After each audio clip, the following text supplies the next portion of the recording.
Hey, Dream Chasers, this is Amy J, and thank you so much for tuning in to episode 234 of Chasing Dreams.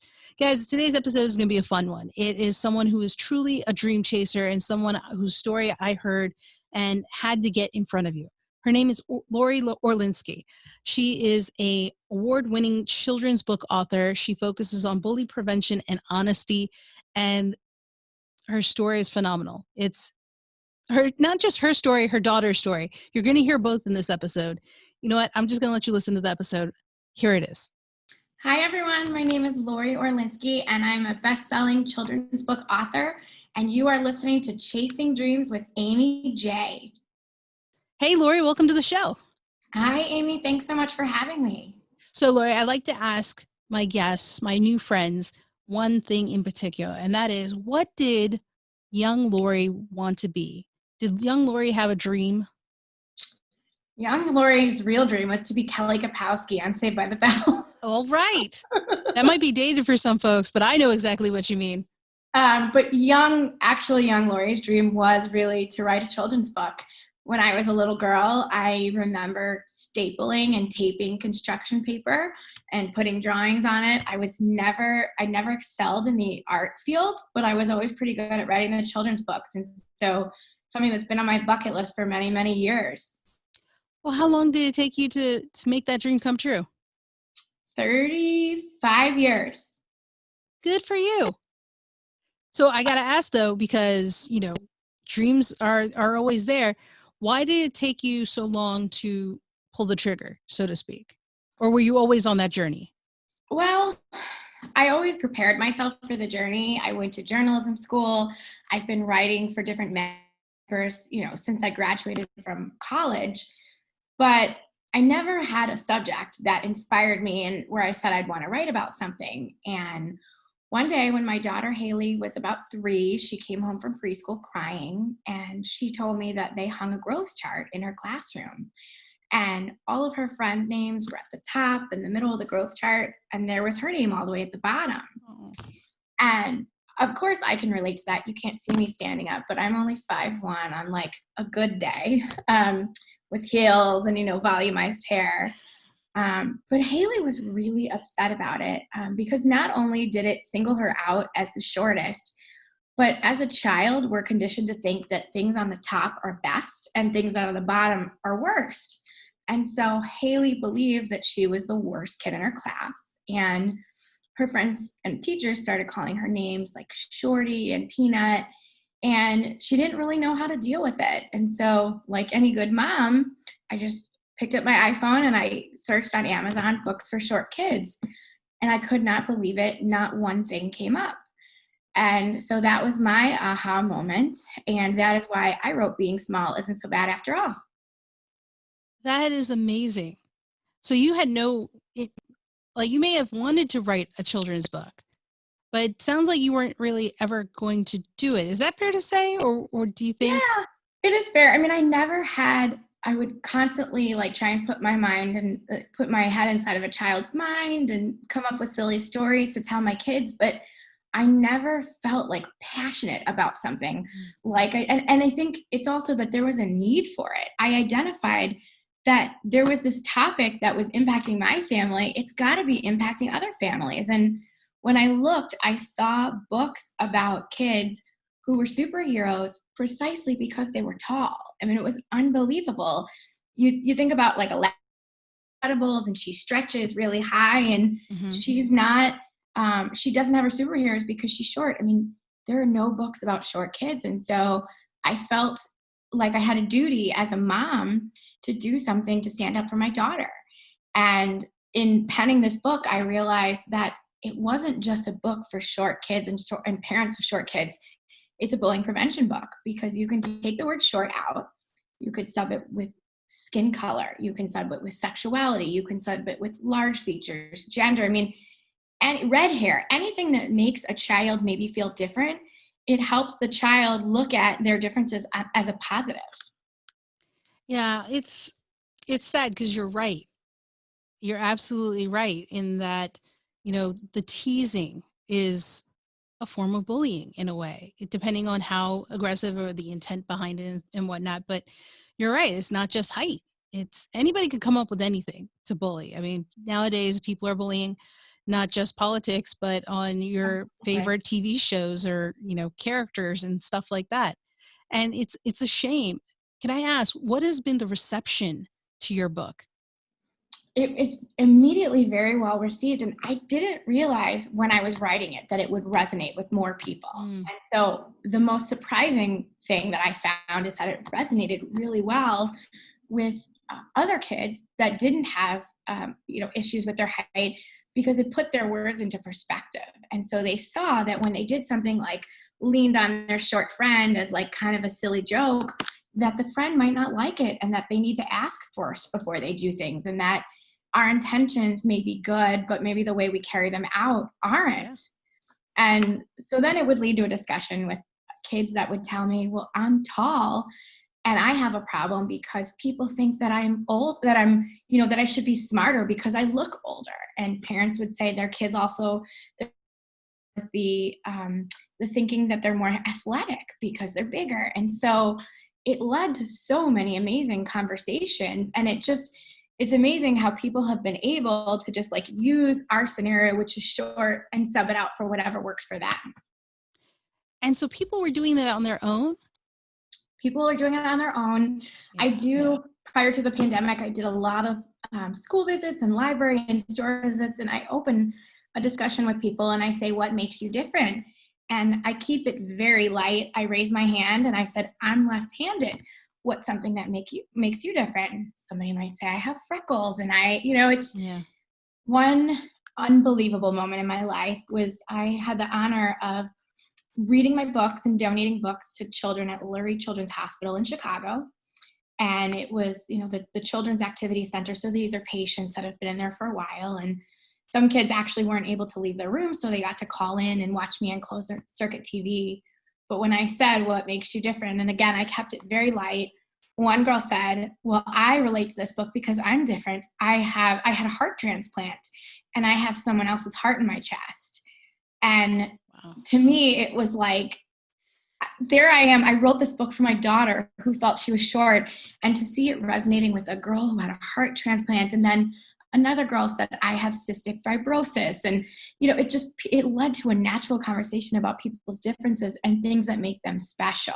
And I never in a million years imagined that amazing response. And it just, as an author, as a parent, it makes you feel like, wow. I mean, if I could change one person's life, which was my daughter's, I would be in good shape. But I think this book has changed many lives. That's the beauty of it. That is the beauty of it. That's the beauty of chasing your dreams, because you don't know what'll Mm-hmm. happen or the people you'll impact. Now, did you self-publish this book? I went through a hybrid publisher, Mascot Books. See, and that's like, there's always a way. If there's a will to write a book, there's a way. You don't have to be subject to big named publishers or publications. You found a way. I don't know how you found these guys, the hybrid publisher, but it connected, it resonated, and here you are, a Mom's Choice Award winner. Did I say that right? Yes. Yeah, for the book. And guys, we'll have the link in the show notes, so be sure to check it out, especially if you have kids. But it relates on so many levels. And like Lori said, not just for kids, I think for everyone. And it's called Being Small Isn't So Bad After All. Now, the best part of this is you didn't stop there. That wasn't even your only book or claim to fame. Talk a little bit about what happened afterwards. Well, first of all, I want to tell you, you're right. I didn't stop with my dream because I sent 200 letters out to publishers and agents, and I had 99 no's. How many But it no's? 199. But I got one yes. And it was that one yes that changed my life. And that, I could have stopped. I could have folded like a cheap tent. There were times I knew my book was good, but there were times I would read these emails and say, you know what, it's not good enough. I'm going to quit at number 78. I'm going to quit at number 79. And I just persisted. And so that would also be my advice to any of your listeners and viewers. Keep chasing your dreams, because it happened for me. Yeah, let's let's go back to this then. I didn't even realize 199. So what was the span of time? Probably about 9 months. It took longer to get a yes from someone than it did to actually, for me, write the book. It's really a cutthroat world, and some agents were very kind about it, and they said, your book is good, it's just not the right fit for me. A lot of people said, I don't do rhyming books. Some people said, I don't do children's books. I mean, it was just, and I just got a lot of blatant, like, canned responses, like, if we feel this is a good fit, we'll follow up with you. If not, consider it a no. But It's hard. I mean, you really put your heart on the line. It's called querying. It's writing to people that would be interested in representing your book. And so when you query, you do research on every single person. So I would look up people's bios and see, okay, this person likes stories about the underdog. So then I would research what books they've represented, and I would send them a very personalized letter. So each letter took me about an hour to write. So it was an immense amount of work. And then I decided to record my book in an audio version just to have my friend read it. Since it was a rhyming book, I wanted people to hear the sounds of the rhymes. But yeah, I was very close to throwing in the towel. I have 2 daughters. Haley is now 7 and Ellie is 4. And I want them to see me quit because I wanted them to see me follow through. And that is really important. And now I work a lot with my daughter Haley, who's in 2nd grade. She's stumbling on her work or things like that. And I'm like, did I quit when I wrote my book? Did I quit at number 7? Did I quit at number 25? Like, I want them to take that away from this experience, is that mommy pushed through and mommy didn't quit. this is all very beautiful. I'm still on 199 no's.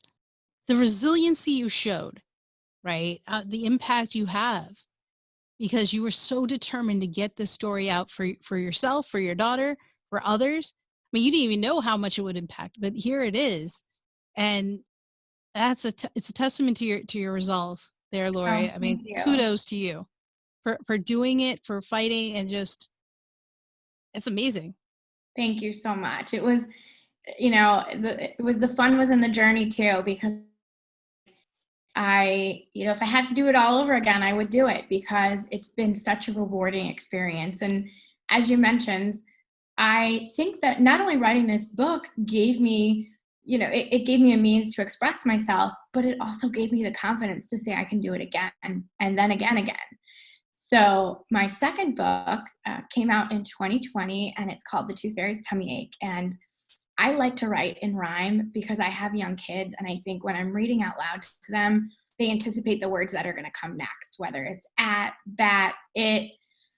So I was thinking about what are some lessons. I like to teach lessons in books because I think lessons are something that you can't just sit down with as a parent, I don't like to sit down with my kids and say, we need to have a serious discussion about bullying or honesty or anything else. I think reading a book is a natural way to talk about it without it's feeling so forced. We can read a book, have about what the kids did in the book, and do some reading comprehension questions. So The Tooth Fairy's Tummy Ache, I noticed my kids were telling little white lies. So I've always been obsessed with the Tooth Fairy, and I should also give myself a plug. My dentist calls me a superstar brusher. I've never had a cavity in 37 years. Oh so gosh. I'm like obsessed with the Tooth Fairy. I love the Tooth Fairy. So the book is about a little girl, and her name is Ellie because my daughter's name is Ellie, and I have one book for one kid, so I had to have a book for another. And she swallows her first tooth. And she's like, oh my gosh, what am I going to do? The Tooth Fairy's never going to come. So she searches high and low for like something that she could, trick the Tooth Fairy with. And she ends up putting a kernel of popcorn under her pillow. And so, which is totally something I feel like most kids would do. That's really smart. It's ingenious. So she puts the popcorn under pillow. The Tooth Fairy takes it. She gets the silver dollar her way. Well, the tooth starts popping all of a sudden, like while the Tooth Fairies are looking at this tooth. And the Tooth Fairy, of course, they're eating it. So they're getting a stomachache. And then the whole catch is like, Are they going to be able to finish their work for the day? Are kids going to be stuck with teeth under their pillow because this little girl, played a trick on the tooth fairy? And in the end, the tooth fairy comes down and says to the little girl, it's best to be honest and always tell the truth. You should have just told me that you swallowed your tooth. And so there's a nice little lesson. And who are kids going to listen to more, a parent or a tooth fairy? So it's got kind of all the fun silliness that kids like with a nice lesson on honesty. I want to read this book because I can't imagine the struggle of rhyming words, but you just did it so easily just now that I'm like, how does she? And this was also a Mom's Choice Award winner, right? Yes. And so I am so impressed and intrigued, and it's ingenious that you use the tooth fairy to teach the lesson, because I think you're right. They're going to listen to characters in a book more than their parents, more than their teachers, right? And you convey it in such a way that it's true for all of us. Better to tell the truth than say a little white lie, guys. You're right. Right? I mean, so you have these 2 books out, and was the journey to the second book easier than the first? Well, it was because I already had a relationship with my publisher, and I knew I didn't have to go back to 200 more people. I can just approach my publisher and say, I have a book, and start there. And if they didn't like it, at least I had a starting point, and at least I knew kind of where to go and how to handle rejection. But as it turns out, they loved it. So I was very fortunate to work with my same illustrator again, because she is amazing. Her name is Vanessa Alexandri, and she's from Brazil. And how the process works is you invite illustrators that you like to submit a test sketch. And so I had Vanessa and a few other people submit a test sketch, and looking at Vanessa's, I was like blown away.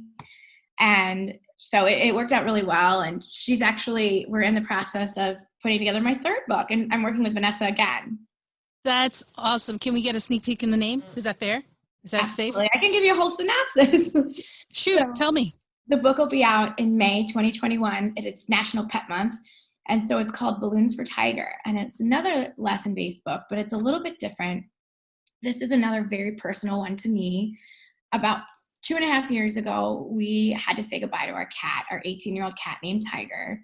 And it was so hard for my children. And we did a balloon release, and I wanted them to have a tangible way to say goodbye to her. And we taped up notes, and we said we love her, and we sent the balloons off.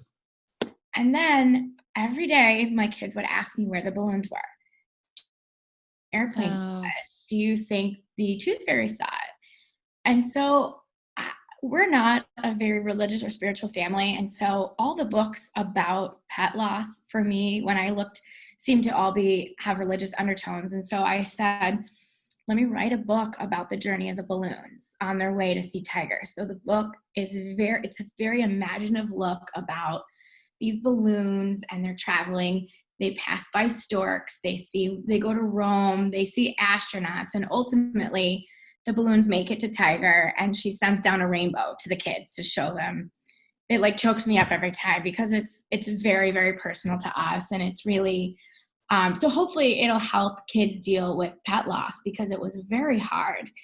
And one thing to note is people they don't have to use balloons. It could be memory bubbles, whatever someone feels is important. I thought it was a good tangible way to describe love and loss. What I love about what you're doing, Lori, is that you're not stretching your imagination. I mean, you're stretching your imagination in the creativity you're doing, but you're not trying to be someone else. You're not trying to do all these other things, right? Your source of inspiration is your own life. It is, and it's my own children. It's the things, and I see gaps in the marketplace, because I'm searching for books on these topics, and I'm thinking, why don't they exist? And I also ask other parents. I get a lot of feedback from family and friends and teachers, and I say, tell me the truth, give me some feedback. And I've taken a lot of their feedback. One of the greatest bits of feedback came from a director at my daughter's preschool for Tooth Fairy's Tummy Ache, and she said, I love the book, but why aren't there any boy tooth fairies? And I'm like, oh my gosh, you're right. I need to put boy tooth fairies in here. So I love giving people like sneaks of my book, because people have different experiences, different thoughts, and they've all collectively gone into my books. That's phenomenal. I mean, the fact that one, you were brave enough to chase this dream, right? Even if a dream delayed is still a dream that is still there, so that there's no time limit on it, that you still did it, right? Regardless of the time that you may have thought it's too late. Did you ever think it was too late? I just the whole process of writing a book, the writing the book was the easy part for me. The whole next steps were overwhelming, where, how do I find a publisher? How do I find an agent? How do I get this illustrated? It all seemed to be surmounting, and that kind of pulled me further back, like, okay, maybe I should just keep this book for myself and my child. And my family really rallied around me, and they're like, other than time, what do you have to lose by getting this book out in to people? So it was really cool. The day the book, I got the book in my hands on December 20th of 2019, and for being small, and December 21st, it was the day before holiday break, and the teacher invited me in, Haley's teacher, who was in kindergarten at the time, to read the book. And I was reading the book, and she said, do you know what today is? And I said, I think it's December 21st. And she said, according to, one of these things on the internet, it's the shortest day of the year, and it's Short Girl Appreciation Day. And it was like, oh my gosh, what are the odds? And so it was kind of like a little fun, like, nod to, like, what I did was, was right, and was worth every tear, every smile, every, time I slammed my computer on my desk. I mean, it was worth it. What were your kids' reactions to the book? Are they your harshest critics or biggest fans? So Ellie was a little too young when I was writing it, but Haley, I wanted her opinion because I was writing the book for her age group. So a lot of times she would hear these words, like one of the words I used once was balance, and she's like, what's balance? And I thought, okay, I'm gonna dumb it down because I have to write it for her age group. That's a good point. But unlike my editor, who will, give constructive criticism, I would read it to Haley, and she would go, and I was like, I'm sorry, what? And she goes, it's terrible, Mommy. And so she would, give me the feedback I needed. But then when it was good, she would do cartwheels. I mean, she would go like this. She was my biggest cheerleader, but she also was very honest. And I think everybody needs a harsh critic in their life because they have your best interests at heart. And she is just, right now she flourishes. She's still the shortest kid in her class. She's probably the shortest kid in her school. She's in second grade right now, but she has what she lacks in height, she makes up for in confidence, because this book has empowered her to realize that she can do things other kids can't. And she also has a very deep level of empathy because she was bullied when she was little. And so now any kid that's by themselves at the lunch table or plays by themselves at recess, she's the first one to introduce herself to them. And she says, how can I help you? In fact, when coronavirus first started, I watched the news a lot. So she was listening to the news, and she heard them say that the doctors and nurses were running out of masks at the hospital that she was born at. So she went upstairs, and I didn't think anything of it. And she comes back downstairs, and she has like 3 bracelets on her hand. And she's like, Mommy, can I sell these? And I'm like, okay, sure. You can sell them, whatever. You'll make some money from Grandma and Grandpa.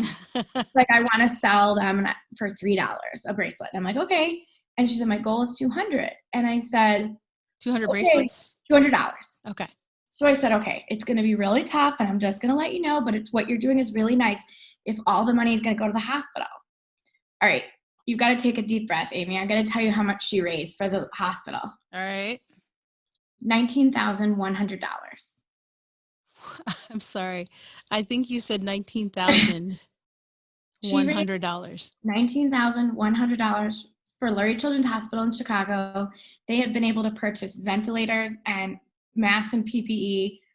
Her story hit at a time. I put it on my Facebook. I posted a video of her, and people they were sharing it. They wanted to support her because this was a time when there was debates over what candidate people liked. Should we wear a mask? Should we not wear a mask? And I think Haley represented unity and hope. And these bracelets are so pretty and colorful. And it was amazing. She even had the mayor of Chicago, Lori Lightfoot, ordered her bracelets, the governor of Illinois, and Miguel Cervantes, who's the star of Hamilton, asked her to make her. asked her to make him Hamilton colored bracelets. So she became a little overnight sensation. And so she was doing this all summer. And I say this because I really feel like the empathy came from this book, and it came from the experience of what she went through. And so she will always be the first child and hopefully teenager and adult to say, what can I do to help? I love it. Kudos to her. Please tell her that. That is I will. I'm sure she'd love to send you a bracelet. I will take a bracelet, and Okay. I will pay for the bracelet. I will pay for the bracelet. It's just we'll connect afterwards. Okay. Absolutely. That is fun. That is amazing. Like, so what a heartfelt story. And to see the effects, like, what does that do for you to see the effects of the book, not just on your kids, but on the people and their kids, and the feedback you're getting from strangers? It's amazing. I mean, it's amazing. And the amount of support that I'm getting, like, I thought, gosh, when I first saw my sales report and I had sold out of my books, I thought I was going to go home to my parents' house in Ohio for Thanksgiving, open the closet and have all my books fly off the shelves. And in reality, I mean, people were actually buying it because they were experiencing the same thing, or they wanted to teach their kids a lesson. The book was endorsed by the Pacer National Bullying Prevention Center. And so if you go on their website and look for bullying prevention books, you can find Being Small there. And it's just, it starts a lot of good conversation in that young age group. So it has been amazing. I will always remember taking lemons and turning them into lemonade with my daughter's story. And I'm actually very grateful that it happened because it changed our lives for the better. Yes. And you're still on the roller coaster. It was a negative situation. And it's like, I could have done this, my daughter could have done this, but we all could have gone fight, flight, or freeze. And we chose to fight, but in a way that we advocated for ourselves. And so it's been an amazing couple of years.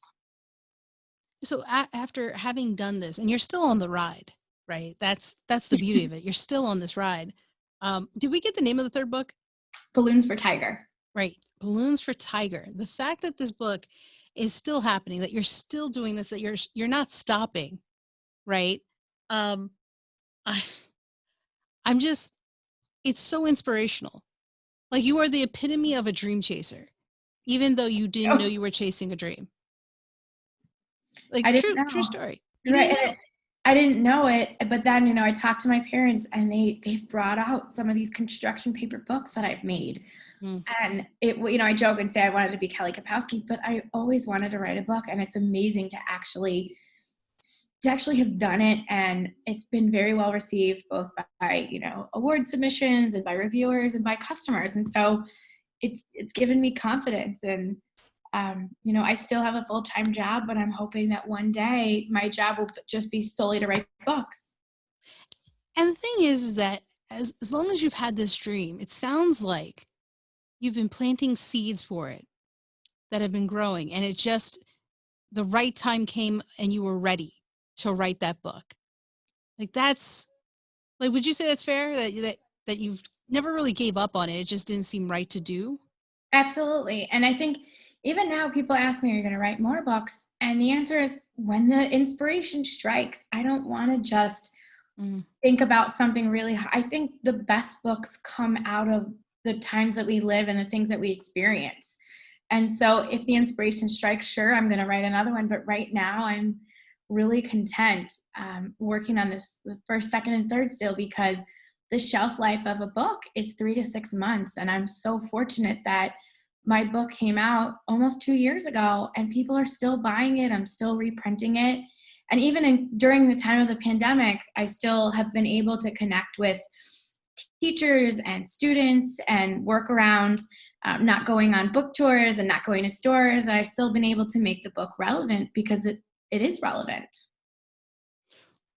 Your kids seem to be learning from your example, but if you had to take one lesson and verbalize it for them, what would you say?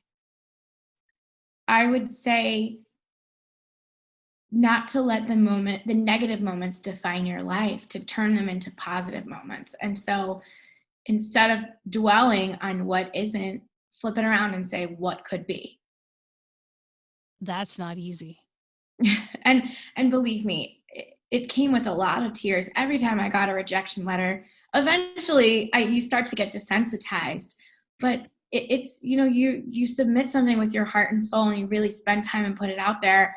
And when it's not well received, I mean, you have to roll with the punches and you have to be okay with it, but it's not an easy pill to swallow per se. No, you were being vulnerable. Mm-hmm. I mean, how much more vulnerable can you get than to take your heart and life's work and then put it out there for people to judge and say, hey, is this worth you working with me on? And people being like, nah, 199 times. I'm still like 199. I wonder how much more I would have kept going. I think I told myself 250, but I probably would have kept going. You really wanted it. My dad always says that for me, the word no was just a starting point. And I see that in my children too. I really see it in my kids, especially my older one, because her personality at 7 is really starting to blossom. My 4-year-old is starting to come to that too. But I really see no being a starting point for them too, which is good, because I don't want them to be yes people. I want them to come up with their own ideas and their own ways of doing things. And I want them to have resiliency and persistence and passion and drive. Those are all qualities, guys. If you're listening for a dream chaser, that's everything I want you to be. Laura, your story is an inspiration, and you dropped so many nuggets of wisdom just in this episode alone that I got to ask you even then for one more. What is one thing you would recommend the people listening, your fellow dream chasers, do today to chase their dreams? I almost would say go back to your childhood, as you said. Is there something that you've always been wanting to do and you've always thought about, and then put it on your bucket list, put it in the back of your mind and shut it? Go back to it and see, can you actually do it? Is it attainable? And if so, how? And just give it some thought, because I'm living proof that you can make your original dreams of childhood come true. And I love books so much that I even got a tattoo of this was really exciting for me. I'm not a tattoo person. I only have one, but I got a tattoo of a book on my left hand. And this is more symbolic than, you know, loving to read and loving to write.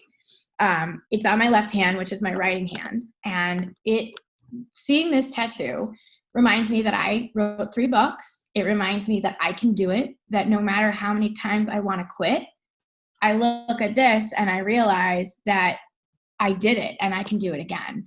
And so it's a little bit more symbolic for me than just having a tattoo. It symbols purpose and drive. I love it.